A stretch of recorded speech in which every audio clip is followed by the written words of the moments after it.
Hello, welcome to our presentation. We are Team VUDU, Very Unique Designs Unite, and our project is the equipment tracking system for the film and video department.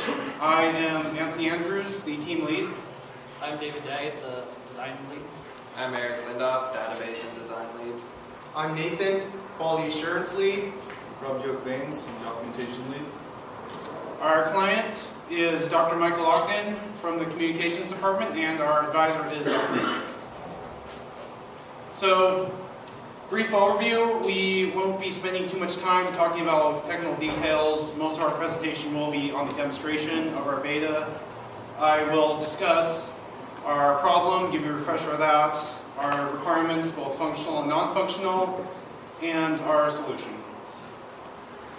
So once again, the problem we need to solve is we have to come up with a system for the film and video department so that students can both reserve equipment online and view all equipment according to their user level, and the department can track all equipment that has been reserved.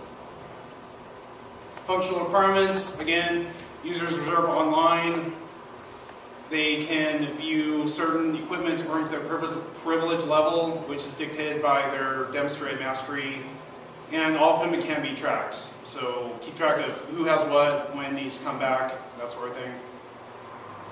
Non-functional requirements, we're following the 3-click rule for efficiency. All tasks can be accomplished within 3 clicks. We have a user interface, and also all passwords are encrypted, of course. And here is our previous prototype. It has gone through some significant changes. As of right now, it is hooked up to our database. It's as good as fully functional. Our interface has been significantly redesigned as well. It looks more professional and clean. All right, and we'll show it off. So as you can see just from the login page, that our banner has definitely been redesigned to more similarly relate to the Central Washington banner, as well as it incorporates information from the CW Film and Video Studies, including their logo, their contact information, and both logos are included as links to the respective pages. It's one of our major upgrades to it, and then our login page has been redone to look more formal. And let's just show our login. Okay. So, major first thing you notice is that front page, we've completely redesigned it. As you can see, the icons are now relative icons as they relate to the categories that they represent. And our navigation bar has moved from a little island over to the side of the screen to it now hugs the bottom of our banner, because we thought this was more aesthetically pleasing, as well as more functional in where users would be looking for buttons to click on related to what they were doing. And then as you go to categories, it will then automatically generate the list of categories, and since I am currently of the certification of a level 1 or a complete newbie, I only get access to 3 cameras, sad day. And then we go on to each of them, and that's another thing, is you can click on an item and go to its page and get additional information such as replacement costs and other descriptive items that we will add based on when we get to actually fully implementing the item pages and reservation cart. And then you can go to different categories, and I still only get to see level 1 items in each of the categories. Haven't done a whole lot with the profile page yet. It's still getting updated. And then another big change has been the confirmation page, which now includes a sort of end user license agreement, those things that nobody reads. But basically it's telling the students that they are responsible and liable for the equipment they are trying to reserve and check out, and there's late fees and replacement/lost fees, and this statement has been written up by the FBS, the Film and Video Studies Department, and this is their exact words that they have sent to us. And then from here, they'll have to read through the whole thing to reserve any of their checkout equipment, or to reserve any equipment from their checkout cart. And now on to Nathan to talk about sort of the back end to what's going on there. So in addition to the visual enhancements to our original prototype lead, as Eric said, we've also made a bunch of functional enhancements. One of these being the security for the login. As you can see, I can't just like enter anything. Like it will, it does check the database to make sure that my login credentials are valid. It uses PHP session variables to check this. And if at any time, for some reason, the credentials are invalid, it will automatically kick you back to this login fail screen. So this is our security. I'll log in now. As for the way cameras work, in the database, I am registered as a level 2, so I have access to more equipment than our newbie Eric here. So I can go to cameras. As you can see, I have a lot more stuff. We haven't gotten all the pictures yet. We only got like just some of them like last night. So we are in the process of updating this.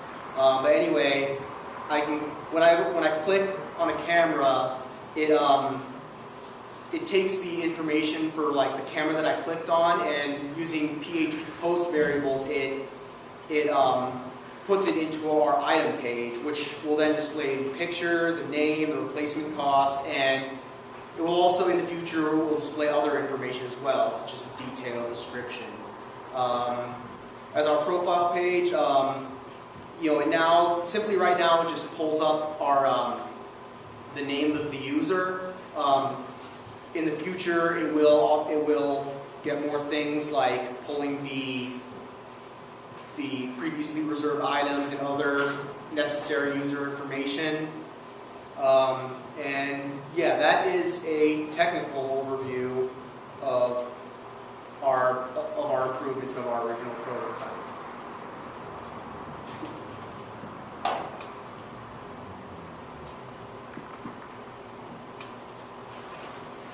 So as you can see here, these are the different tools that we use to create our projects.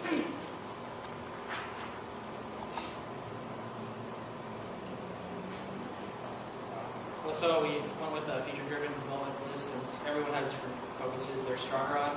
It allows us to combine them easier, and if we have problems, someone else can pick up the slack. This is the architecture that we went with.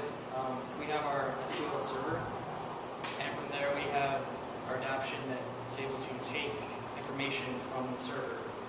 And we set it up so you can easily change the connection information so that you can connect to any server that you want. And from there, the PHP will pull the information that we need from the server or the database and put it to the page for you. And the JavaScript allows that to happen, in CSS and HTML sends it to the page and puts it in a nice fashion. In order to ensure our software is of high quality, we have continuously tested our code using HTML, CSS, and PHP validation. In the future, we also plan to use testing suites for unit testing for our PHP and our SQL. We are also about to begin user testing as well, which will begin on Friday when we meet with our client. As far as risk management, our risks are still the same, and our solutions are also still the same, based simply because we have not run into any problems of this sort.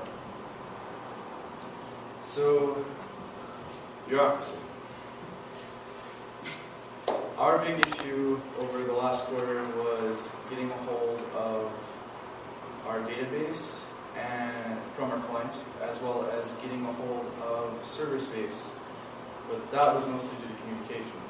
And we've learned that in order to get what you want in these kind of situations, you have to be persistent and keep on pushing through.